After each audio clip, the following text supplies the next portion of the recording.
Transportation engineering is the application of technology and scientific principles to the planning, functional design, operation, and management of facilities for any mode of transportation in order to provide for safe, rapid, comfortable, convenient, economical, and environmentally compatible movement of people and goods. This is a general intersection. These are the signal heads that display the lights. This is a loop detector that detects the presence of vehicles.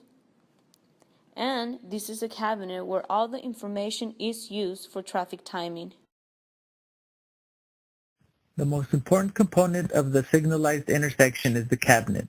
The cabinet holds everything the intersection needs to run smoothly.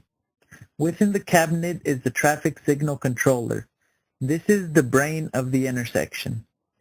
Modern controllers are capable of fully actuated operation, producing signal timings that vary depending on level of traffic demand.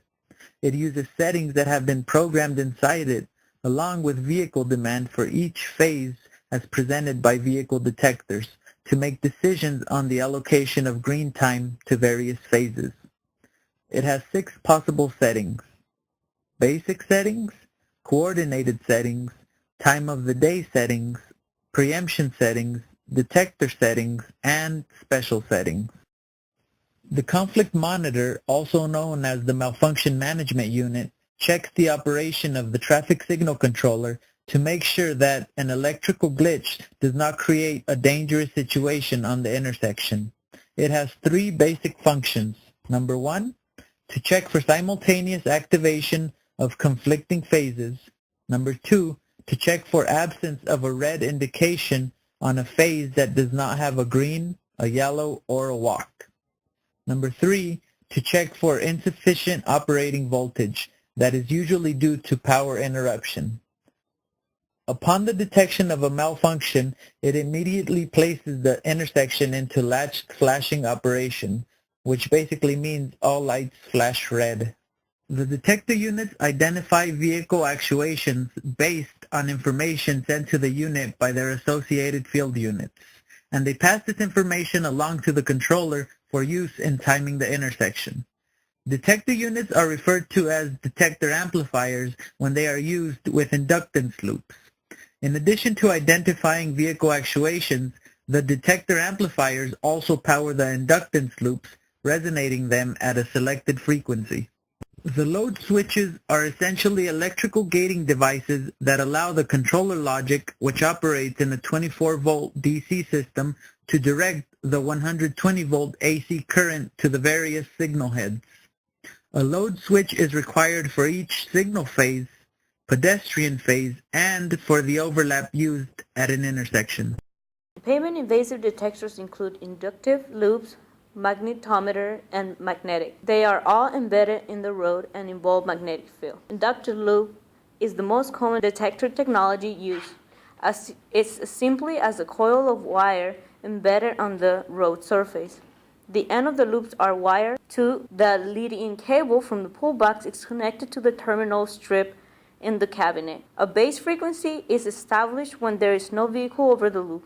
When a large metal object such as a vehicle moves over the loop, the resonant frequency increases. Traffic light sensors constantly test the inductance of the loop in the road, and when the inductance arises, it knows that there is a car waiting. Magnetometer measures changes in both the horizontal and vertical component of the Earth's magnetic field.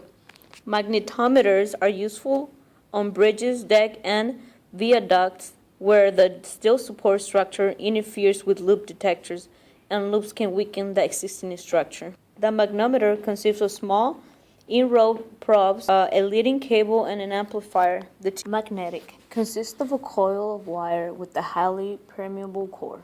This can only detect vehicles moving faster than a certain minimum speed, and therefore cannot be used as a presence detector. Okay, have you guys ever wondered how traffic signals work? Yeah.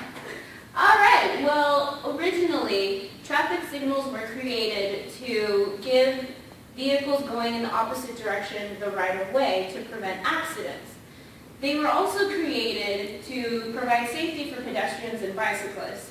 But over time, the number of bicyclists has decreased and pedestrians have also decreased, while the number of vehicles has increased. As a result, today traffic lights are able to manage vehicle traffic flow through the use of an actuated system while still providing safety and the right-of-way for vehicles. The system works by adapting itself to the number of vehicles by measuring the volume of vehicles that are on the road at any moment, and then it sets the interval and frequency for traffic lights to work accordingly. There are two types of controllers that are used for different traffic flow settings. One is semi-actuated and the second is full actuated. Semi-actuated controllers are used for major roads that have a constant flow of traffic throughout the day. Their main function is to prioritize traffic on bigger roads by controlling the light intervals of smaller roads. They receive information from detectors installed on the smaller roads so that they are able to give the right-of-way to vehicles on the smaller streets when necessary, while keeping minimal disruption to the flow on the larger street. The second type is the full actuated controller. This is used for roads that have fluctuating patterns in the volume of vehicles throughout the day, such as roads that experience heavy traffic during rush hour. This type of controller is the most preferred because of its accuracy and efficiency. The system requires detectors on every road in every direction, allowing it to have comprehensive traffic information. Based on this data, the system is able to prioritize the right-of-way as needed. Also, the controller will establish the cycle and green light time that is necessary in order to maintain the most efficient flow of traffic in the area. The National Electrical Manufacturers Association, also known as NEMA, follows a generally accepted procedure for numbering the 8 standard vehicle phases of an intersection, a procedure commonly referred to as NEMA vehicle phasing. When NEMA vehicle phasing is in use, odd numbers are used to designate the left turn phases, while even numbers are used to designate the through phases. A maximum of 4 left turn phases and 4 through phases can be designated using NEMA phasing. Numbers 1 and 5 are used to designate the main street left turn phases, while numbers 2 and 6 are used to designate the main street through phases. Phases 1 and 6 are located on the same approach, while phases 2 and 5 are located on the opposite approach. Numbers 3 and 7 are used to designate the cross left turn phases, while numbers 4 and 8 are used to designate the cross street through phases.